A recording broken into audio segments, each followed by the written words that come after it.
It's okay that you are not okay. Meeting grief and loss in a culture that doesn't understand by Megan Devine. Introduction: The Lie of Getting Over It. Megan Devine's It's Okay That You Are Not Okay is not a typical self help book. It doesn't tell you to move on, think positive, or find the silver lining. Instead, it tells you the truth. Grief is not a problem to be solved, it's an experience to be honored. After losing her partner Matt in a sudden drowning accident, Divine, a psychotherapist herself, found that all the professional knowledge she had could not fix the agony of grief. The world wanted her to be strong, to move forward, to find meaning, but she discovered that what grief really needed was not fixing. It needed witnessing, compassion, and permission to exist. This book is her gift to anyone who has ever suffered a loss and been told to be okay. It is a gentle rebellion against a culture that avoids pain, a guide that says you don't have to be okay. Your grief deserves a space. You deserve to be seen as you are. Part 1: The Truth About Grief. Grief is not a problem. Modern culture treats grief like an illness, something to overcome quickly, to return to normal. But grief is not an illness, it's a natural, sacred response to loss. Divine explains that when someone or something deeply important to us dies, a person, a relationship, a dream, we are forever changed. The pain is not something to fix, but something to carry. Some things cannot be fixed, they can only be carried. This sentence becomes the heart of the entire book. It reframes grief not as a journey of recovery, but as a process of integration, learning to live with what cannot be undone. The myth of moving on. We often hear phrases like everything happens for a reason, they are in a better place, you have to let go and move on. Divine calls these grave cliches, comforting lies that society uses to make itself feel better. They minimize pain and silence the grieving, but grief doesn't end. It changes shape. You don't move on. You move with the loss, learning to live around it, not without it. The goal isn't to stop grieving, the goal is to build a life that can hold both love and loss. Why society gets grief wrong?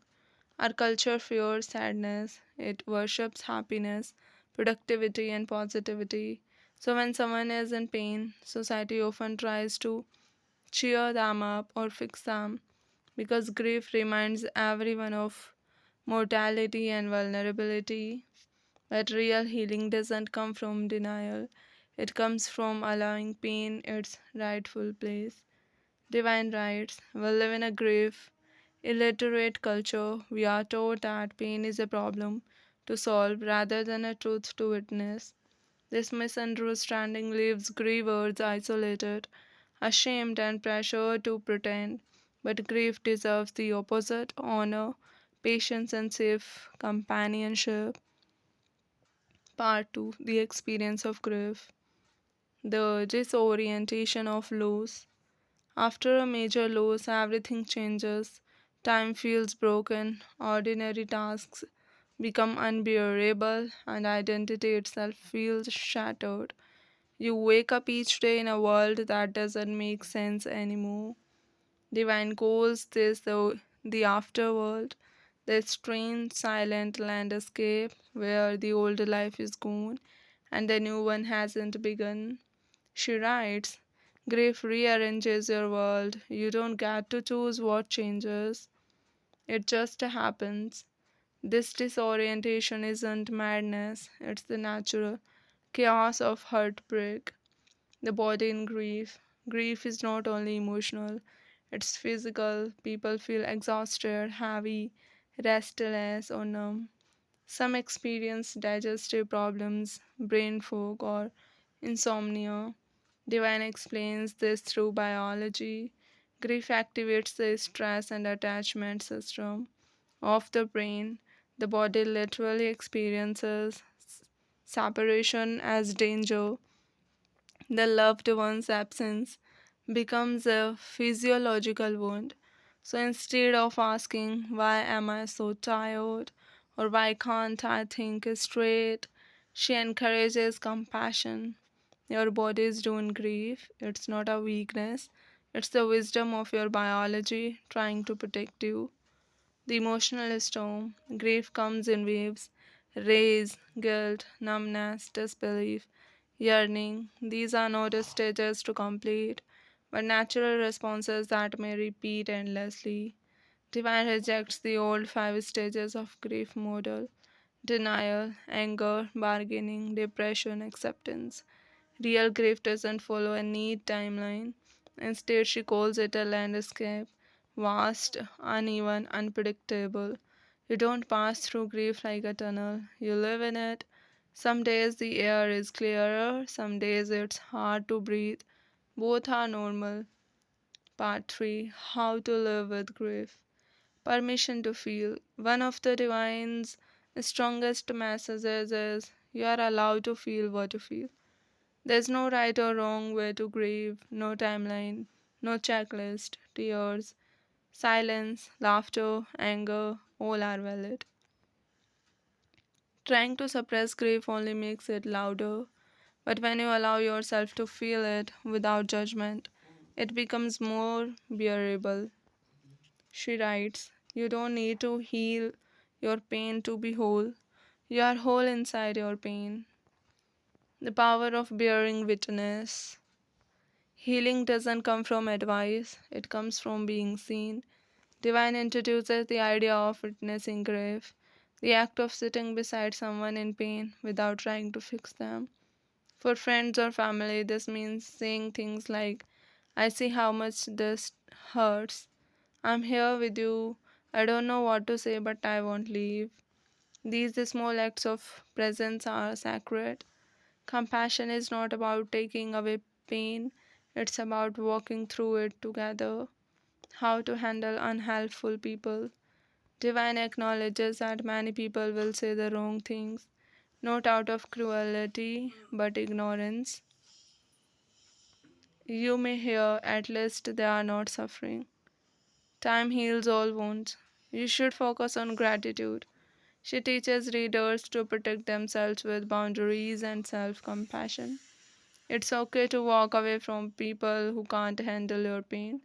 You are not required to make others comfortable with your grief. Grief and love are twins.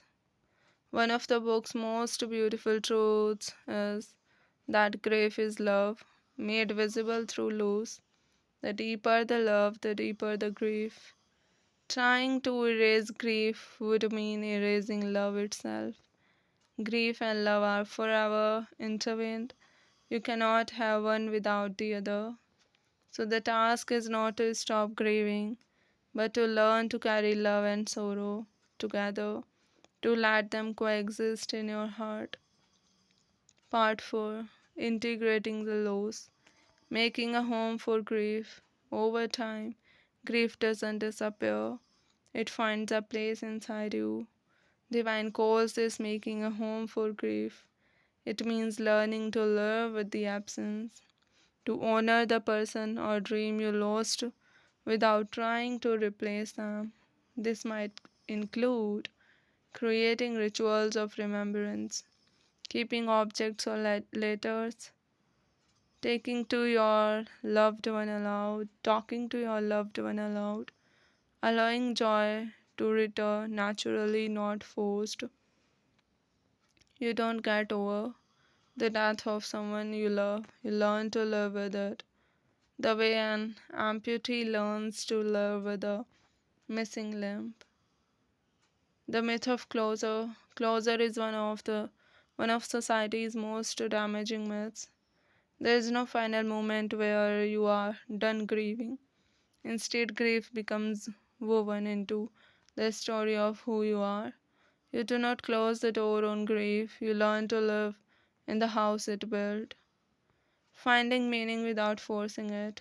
Many self help books demand that people find meaning in their pain, to grow from it, to become stronger. Divine digresses with this pressure. She says meaning cannot be manufactured, it may or may not come. Sometimes simply surviving is meaning enough. You don't have to make meaning out of your loss. Sometimes the meaning is just that it mattered. Love beyond death. Though grief is endless, so is love. As time passes, many people find that their relationship with the person who died continues in a new way through memory, inspiration, or presence. Divine encourages accepting this ongoing connection. Love doesn't die. What's gone is physical presence, not relationship. You can continue to love, to talk, to remember, not because you are stuck, but because love remains alive within you. Part 5. A culture that understands grief. Divine dreams of a world that treats grief as normal, where schools, workplaces, and communities recognize loss as part of being human. In such a world, people wouldn't be told to get over it. Employers would give space for mourning. Friends would know how to listen, not fix.